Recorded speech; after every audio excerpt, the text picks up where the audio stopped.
오늘 본문 말씀은 예수님께서 제자들의 발을 씻겨주신 이야기입니다. 원래 이 발을 씻기는 것은 종이 주인의 발을 씻겨야 합니다. 제자가 스승의 발을 씻깁니다. 지위가 낮은 사람이 지위가 높은 사람의 발을 씻기는 것이 정상입니다. 근데 예수님은 당시 이러한 사회 통념을 정반대로 뒤집어 놓으셨어요. 그래서 진정한 섬김과 사랑이 무엇인지를 우리에게 보여주셨어요. 여러분, 참된 섬김은 무엇입니까? 강자가 약자를 섬길 때 그것이 섬김입니다. 사랑받을 자격 없는 사람을 사랑할 때 그것이 사랑입니다. 우리 기독교의 섬김은 신하가 임금을 섬기는 것이 아닙니다. 머슴이 주인을 섬기는 것이 아닙니다. 오히려 임금이 신하를 섬기고 주인이 하인을 섬기는 겁니다. 예수님은 임금이요 주인입니다. 그런데 종된 우리를 섬기기 위해 이 땅에 오셨고 제자들의 발을 씻기심으로 섬김의 도의 본을 보여주셨습니다. 우리가 주님과 이웃을 섬겨가는 그 지혜를 본문 속에서 배울 수 있기를 바랍니다. 첫째로 생각할 것은 1절, 오늘 본문 1절에 나타납니다. 끝까지 사랑하시니라. 여러분, 진실된 사랑의 조건에는 여러 가지가 있어요. 거짓이 없어야 된다. 어떤 반대급부를 노리는 목적과 이유가 없어야 된다. 또 상황 따라 사랑의 이유가 변한다면 그 사랑은 변질될 가능성이 많다. 즉 사랑의 중요한 조건 중에 하나는 변하지 말아야 한다는 겁니다. 한 달은 사랑하는데 1년을 사랑하지 못합니다. 1년은 사랑할 수 있는데 평생을 사랑할 수 없습니다. 그렇다면 그 사랑은 문제입니다. 예수님의 사랑은 무엇보다도 끝까지 사랑하는 그런 사랑이셨습니다. 지금 제자들의 발을 씻기시는 이 시점이 여러분 어떤 시점입니까? 예수님께서 십자가의 죽음을 며칠 앞둔 시점입니다. 목요일쯤 되니까 한 이틀 앞둔 시간이죠. 제자들을 돌아볼 수 있는 심리적 여유가 없는 때입니다. 십자가의 죽음으로 인해 깊은 고민을 하시는 때입니다. 근데 예수님은 이틀 후에 십자가를 지고 돌아가시는 그 순간에도 죽음의 순간까지 제자들을 사랑하시면서 발을 씻기셨습니다. 제자들을 끝까지 사랑하신 주님께서 저와 여러분도 끝까지 사랑하실 줄로 믿습니다. 여러분, 진정한 사랑은 끝까지 사랑하는 겁니다. 참 사랑은 중간에 사랑의 조건과 환경이 바뀌었다고 해서 사랑을 포기하는 것이 아닙니다. 잘 나가는 남편을 사랑할 뿐만 아니라 실직한 남편도 사랑합니다. 건강한 아내뿐만 아니라 병약한 아내도 사랑합니다. 교회가 내게 만족감을 줄 때만 사랑하는 것이 아니라 만족스럽지 못해도 사랑합니다. 예수님은 그 제자들을 한 번도 사랑하시지 않은 적이 없습니다. 제자들이 3년간 주님을 따라다닐 때도 사랑하셨어요. 가룟 유다가 주님을 배반하는 그 순간까지도 사랑하셨어요. 베드로가 주님을 모른다고 부인하면서 달기 3번 울어도 그래도 사랑하셨어요. 주님 십자가 지실 때 모든 제자들이 다 도망갔어도 여전히 그들을 사랑하셨습니다. 주님이 우리를 사랑하셨듯 우리도 주님을 사랑합니다. 교회를 사랑합니다. 진정한 사랑은 끝까지 하는 사랑입니다. 두 번째로 2절 말씀을 보겠습니다. 예수님께서 제자들을 발을 씻기시는데 그 중에 가룟 유다도 끼어 있었습니다. 자, 예수님은 이미 가룟 유다가 어떻게 하실 것을 다 알고 계셨습니다.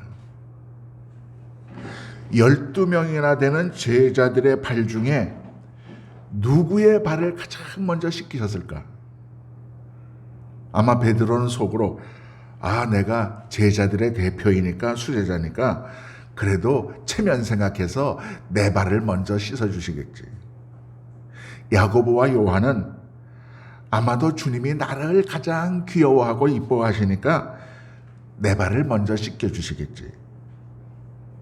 그런데 예수님의 시각에서 보면 제자들의 이런 서열은 전혀 의미가 없습니다. 왜냐하면 예수님 말씀하시잖아요.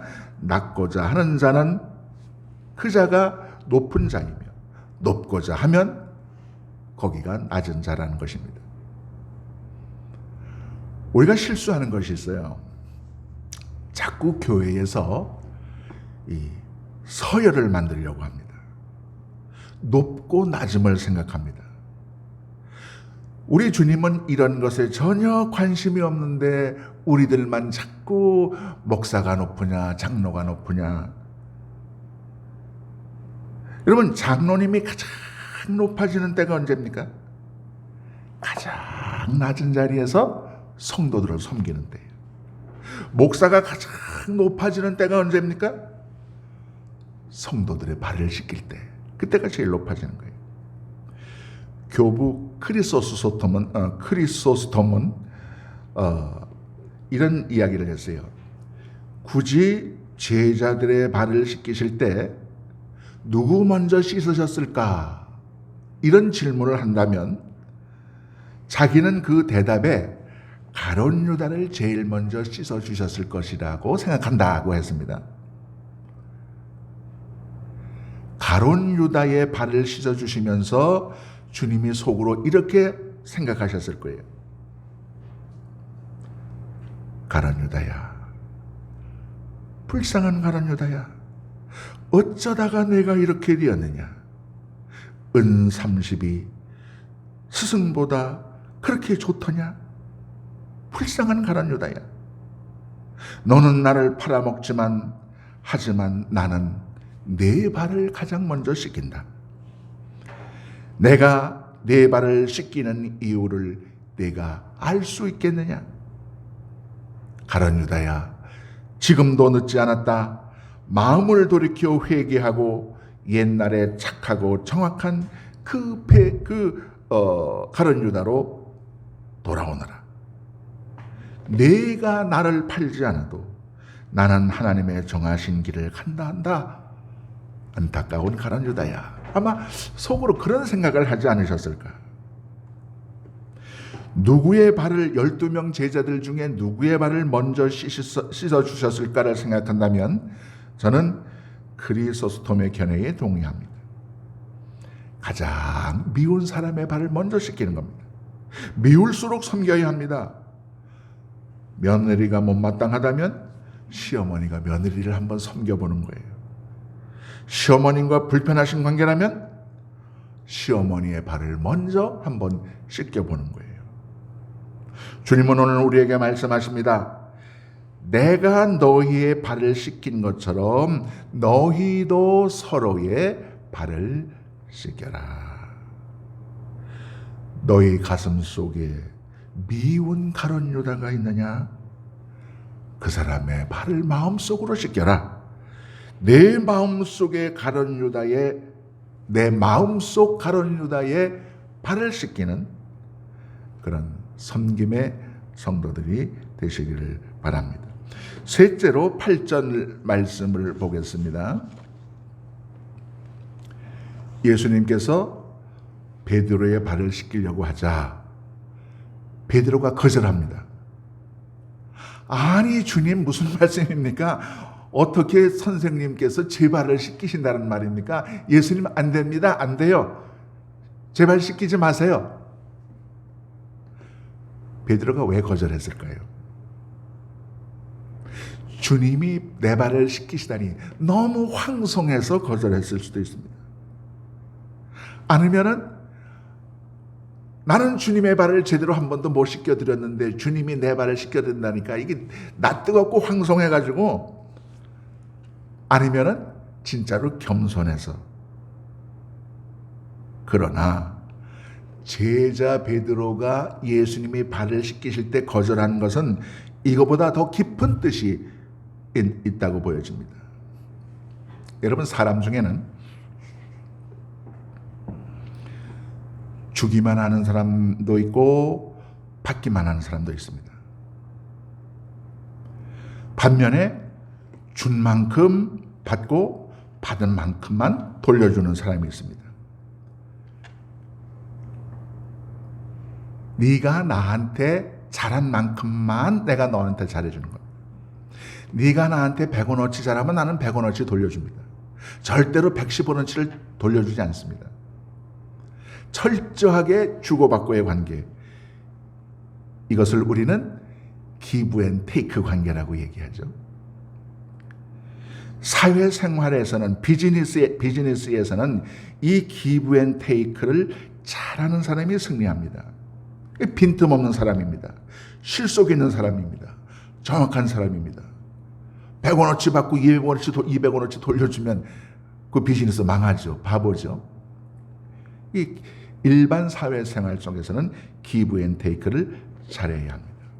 그런데 이 기브 앤 테이크가 인간관계의 모든 것을 바르게 완벽하게 해결하느냐 하면 그렇지는 않습니다. 여러분, 부모 자식 간의 관계가 기브 앤 테이크로 다 설명이 됩니까? 부모는 일방적으로 줍니다. 그리고 학교 시절에도 주고 어려서도 주고 결혼해서도 그냥 더 못 줘서 안달입니다. 자식에게 받는 것이 없어도 부모는 그냥 줍니다. 예수님과 제자들, 예수님과 우리 성도들 사이의 관계가 그런 겁니다. Give and no take. 주님은 일방적으로 우리에게 기부하시고 우리는 주님께 no take 드리는 것이 없습니다. 자, 그런데 지금 베드로가 예수님에게 내 발을 씻기지 말라고 하는 것은 내가 주님께 기부한 것이 없으니 주님도 나에게 기부할 필요가 없습니다.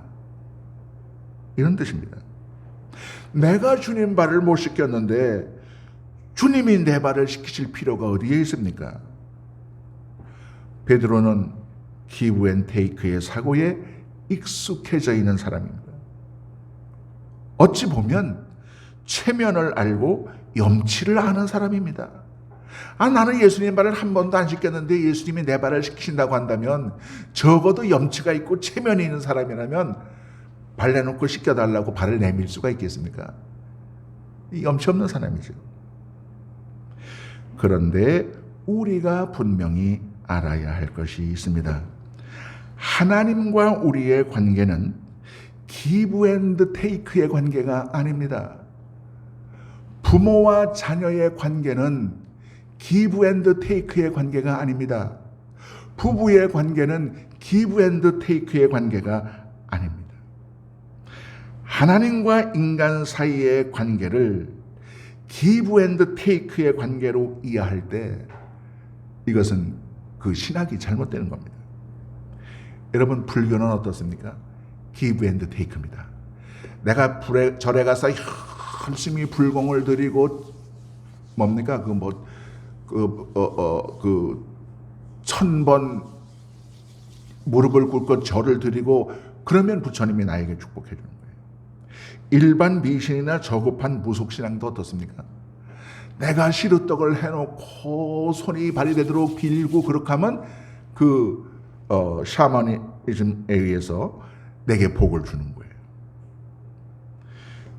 필요한 만큼만 보응을 받습니다. 내가 잘하면 복이고 잘못하면 복을 안 주는 거예요. 내가 그 부처님에게 또 그 선앙당 귀신에게 한 만큼만 내가 돌려받는 거예요. 로마 가톨릭도 어찌 보면 give and take입니다. 지금은 아닌지 모르지만 16세기, 15세기 그렇습니다. 돈 내면 죄사함 주고, 선행하면 착한 일 하면 구원 주고, 하나님하고 나하고 거래하는 거예요. give and take.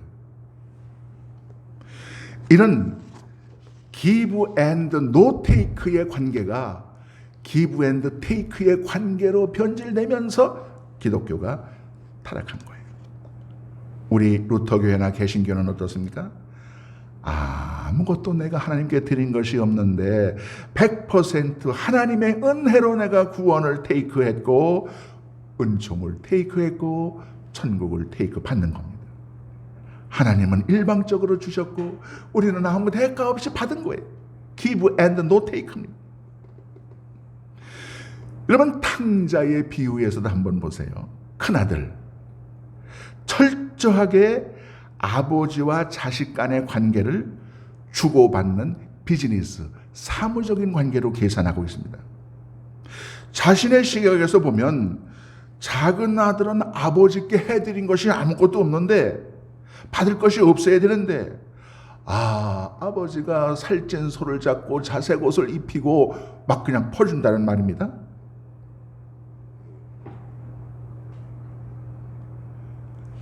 저것은 아니라고 생각한 겁니다. 둘째 아들 뭐 한 일 있다고 아버지가 저렇게 퍼주냐. 작은 아들이 아버지께 한 것이 없는데 왜 아버지는 저렇게 퍼주기만 하느냐. 이거 잘못됐다. 작은 아들이 기부한 것이 있어야 아버지가 또 테이크할 것이 아니냐. 부모와 자식, 아버지와 자식의 관계를 사무적인 오피셜한 비즈니스 관계로 주고받는 관계로만 생각한 겁니다.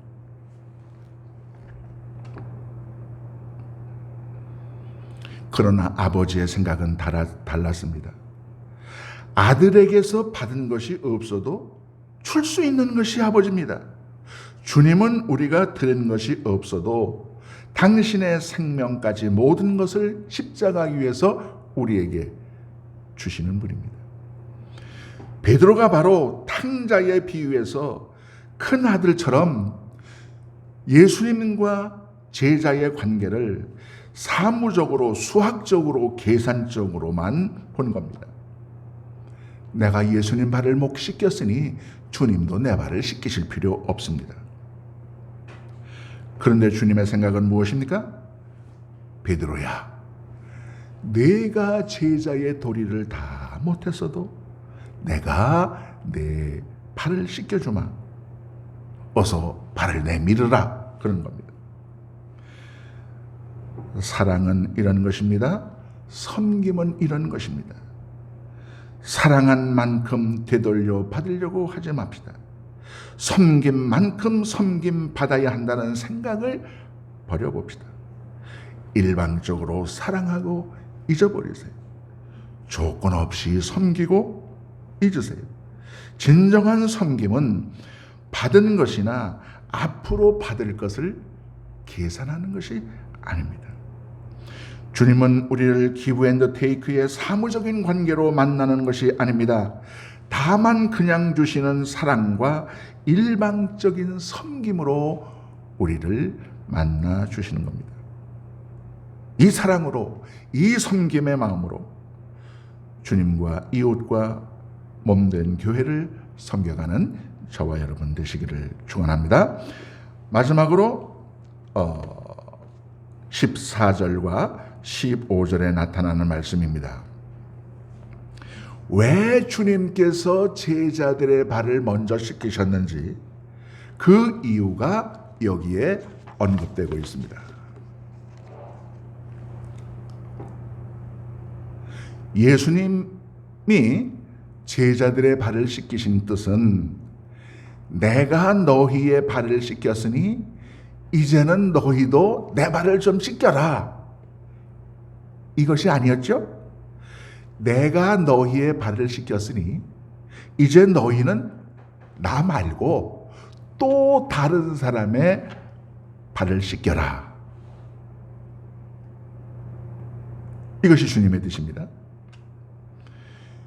예수님이 제자들의 발을 한 번 씻겨주고 제자가 예수님의 발을 한 번 씻겨주고 한 번씩 주고받으면 그 섬김과 사랑의 관계는 거기서 끝납니다. 그런데 주님이 제자의 발을 씻기시고 제자들이 또 다른 사람의 발을 씻기고 그 또 다른 사람이 또 다른 사람의 발을 씻겨주고 이렇게 한다면 그 발을 씻기는 섬김의 도는 영원히 지속될 수가 있어요. 주님께 내가 발 씻김을 받았으니 이제 나도 주님처럼 더 낮은 곳으로 내려가서 다른 사람의 발을 씻겨야 한다는 겁니다. 여러분, 과거에 어떤 텔레비전인가요? 칭찬 릴레이라는 것이 있었어요. 내가 A를 칭찬하면 그 A는 B를 또 칭찬하고 B는 또 C를 칭찬하고 그렇게 해서 그 칭찬이 계속 이어지도록 하는 그런 프로그램이었어요. 오늘 우리 신앙인들에게 필요한 것이 바로 이러한 용서 릴레이입니다. 주님께서 우리를 처음으로 용서하셨으니 이제 우리가 이웃을 용서하는 겁니다. 사랑 릴레이입니다. 주님께서 우리를 사랑하셨으니 우리가 또 다른 일을 사랑하는 겁니다. 헌신 릴레이입니다. 주님이 나를 위해서 십자가 지고 죽고 헌신하셨으니 내가 또 다른 이웃을 위해서 헌신하는 겁니다. 주님 내 발을 씻기셨으니 내가 이제 또 다른 사람의 발을 씻기는 겁니다. 여러분, 전도 릴레이도 마찬가지입니다. 내가 누군가로부터 복음을 듣고 예수를 믿었을 거예요. 주님을 알았어요. 그러니 이제 내가 또 누군가 주님을 모르는 사람을 주님을 알게 해야 하는 사명이 있는 거예요. 사도 바울이 복음의 빚진 자라는 개념을 의식을 가지고 있었는데 바로 이런 맥락에서 이해가 가능합니다. 전도는 복음의 빚을 갚는 것입니다. 내가 전도하는 것은 복음의 빚을 갚는다는 의미입니다. 내가 누군가에게 복음을 받았으니 그 복음을 또 전하고 전달해서 땅끝까지 이르게 하는 거예요. 우리나라가 미국 언더우드와 아펜셀러로부터 복음을 전도받았으니 또 다른 나라에 가서 복음을 전할 필요가 있어요. 이것이 전도 딜레이입니다. 해외 선교입니다. 우리 루터교회가 미국 미조르 루터교회로부터 복음의 신세를 졌으니 이제 중국과 북한의 전도 릴레이를 할 차례입니다. 그것이 대북 선교고 북한 선교입니다. 주님께서 우리의 발을 씻기셨으니 이제 우리가 또 다른 이웃의 발을 씻겨야 합니다. 주님께서 우리 죄를 용서하셨으니 이제 우리가 또 다른 이웃의 허물을 용서해야 합니다. 주님께서 우리에게 복음을 주셨으니 이제 우리가 또 다른 사람에게 복음을 전해 주어야 합니다. 주님께서 우리를 섬기셨으니 이제 우리가 오늘 본문에 말씀하신 대로 또 다른 사람의 발을 씻기는 섬김의 도를 행해야 합니다. 섬김의 영원한 릴레이, 바로 거기에 주님께서 제자들의 발을 씻기신 이유가 있는 겁니다. 주님의 섬김은 한 번 제자들의 발을 씻기고 끝나는 일회성 이벤트가 아닙니다. 주님이 제자들을 발 씻기고 제자들이 또 다른 사람 발을 씻기고 그들이 또 다른 사람의 발을 씻기고 이렇게 섬김의 릴레이는 이어져 가는 것입니다. 저와 여러분 모두가 이 섬김 릴레이의 주자가 되어서 주님께서 가르쳐 주신 섬김의 진리를 실천할 수 있기를 주님의 이름으로 축복합니다. 기도하겠습니다.